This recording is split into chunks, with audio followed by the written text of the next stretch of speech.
Teve alguma fase que você achou que o negócio não ia, mano? Teve e por um motivo exótico.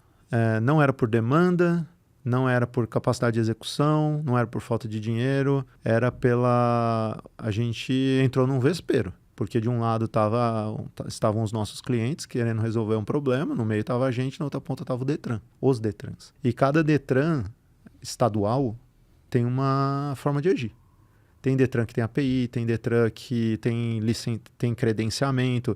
Então, imagina que é como se a gente estivesse operando em vários países, porque eram regras completamente distintas, sistemas completamente distintos. E o que aconteceu? A gente, de certa forma, o Detran não recebeu bem a gente num primeiro momento, porque a gente criou uma inovação que gerou um problema.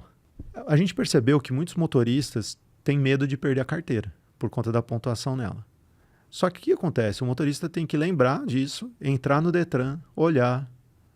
A experiência de logar não é tão boa, assim, leva um tempinho e tal, e tem toda essa fricção. O que a gente falou? E se a gente criar um robô e fizer isso pelo usuário? Só que tudo bem, enquanto eram 100 mil usuários, 200 mil usuários, era tranquilo. Mas e a hora que se tornaram milhões de usuários? Daí a gente começou a impactar a infraestrutura do Detran. Só que não existe nenhum tipo de instrumento legal que impeça isso. Porque o dado é do cidadão. Existe precedente jurídico para isso. Que, nesse caso, o Detran ele é guardião da informação do cidadão, mas a informação é dele. Até pela forma como rege a LGPD. Então, a gente, por muitos momentos, teve aí uma corrida de gato e rato ali. Onde a gente fazia o robô, mas bloqueava o robô. Fazia o robô, dificultava ele, bloqueava IP. É típica startup que está tentando criar algo novo e é bloqueada pelo sistema. Isso bem no começo, assim. Bem no começo, eu vou dizer que não só durante o começo, durante uns 3 anos a gente teve essa questão. Até que, em um dado momento, a gente foi levado a sério. Porque a gente sempre quis conversar com o governo, de modo republicano, que abre as APIs e a gente paga por isso. E não só, a gente não quer que abra para o gringo, abre para o mercado. Quem precisar desses dados, consome os dados e paga por eles. Mas a gente não conseguia avanços. Então, a partir do momento que a gente ficou relevante, criou algo grande, depois de um tempo a gente foi chamado à mesa e passou a negociar diretamente com os Detrans. Então, no primeiro momento a gente era irrelevante e eles não levaram a sério. Só queria bloquear a gente, falar não pode, pronto, acabou. Depois, a partir do momento que ficou grande demais e eles viram o serviço de utilidade pública que o gringo estava fazendo, aí inverteu, falou, cara, vamos conversar. Só que aí entra um pouco em morosidade, né? Alguns estados abriram API, outros estavam construindo, aí cada um no seu tempo. Hoje tá mais avançado, mas não muito, assim, do que quando vocês começaram. Não, é tudo muito lento. E o interessante é que aqui um destaque meio macro para o empreendedor. Às vezes meu time reclamava disso, falou, pô, o Detran mudou, ou ficou lento. Reclamava do fato de não ter uma API. E daí eu sempre olhei sobre outra perspectiva. A grande oportunidade do gringo foi por não existirem as APIs. Porque se existisse, qualquer um poderia plugar, fazer um sistema e resolver em uma semana. Então, o fato de existir toda essa fricção, todo esse problema, toda essa pedra para quebrar, inclusive de ter que conversar com o governo, que criou a verdadeira oportunidade. Foi a dificuldade que criou a oportunidade.